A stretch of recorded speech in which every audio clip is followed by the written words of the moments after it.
தமிழகம் எங்கும் கிளைகள் கொண்ட Annamal institute of hotel management and hospital management படிப்பில் சேர்வதற்கான அட்மிஷன் நடைபெறுகிறது. ஓபிஎஸ்ஸுடன் தொலைபேசியில் பேசியதாகவும் இருவருக்குமான உறவு நன்றாக உள்ளது எனவும் தமிழக பாஜக மாநில தலைவர் நயினார் நாகேந்திரன் தெரிவித்துள்ளார்.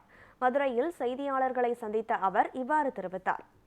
அண்ணன் ஓபிஎஸ் அவர்கள் சொல்லியிருக்காங்க, நான் எந்த நேரமும் அழைத்து பேசுவேன். இப்போ கூட நான் அழைத்து பேச தயாராக இருக்கேன். எனக்கு எல்லாம் யாருமே எனக்கு கருத்து வேறுபாடு கிடையாது. திரு டிடி சார் மேலேயும் எனக்கு எந்த விதமான கருத்து வேறுபாடு எப்பொழுதும் கிடையாது, இனிமேலும் கிடையாது. நான் தயாராக தான் இருக்கிறேன்.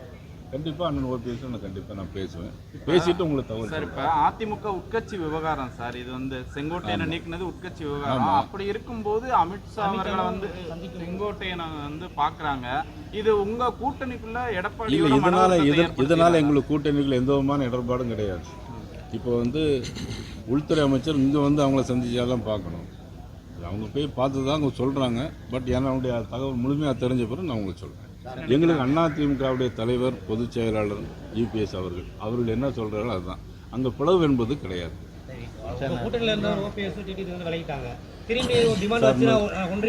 இப்போ நேற்று இல்லை அண்ணன் ஓபிஎஸ் அவர்கள் என்ன சொல்லியிருக்காங்க, எந்த நேரம் நான் பேசணும்னு சொல்லியிருக்காங்க. கண்டிப்பாக நாங்கள் பேசுவோம். அதுலேருந்து உங்களுக்கு தெரியலையா, இதுலையே நீங்கள் பிளவுபடுத்த நினைக்கிறீங்க? அவங்க சொல்ற டிமாண்டு உங்களுக்கு வச்சிருக்காங்க. நீங்க அந்த டிமாண்டை எப்படி கொண்டு போவீங்க? ஏற்க முடிஞ்ச டிமாண்டுகளை ஏற்கலாம். இன்னும் 8 மாதம் தேர்தலுக்கு இருக்குது, அது பிறகு பார்த்துக்கலாம்.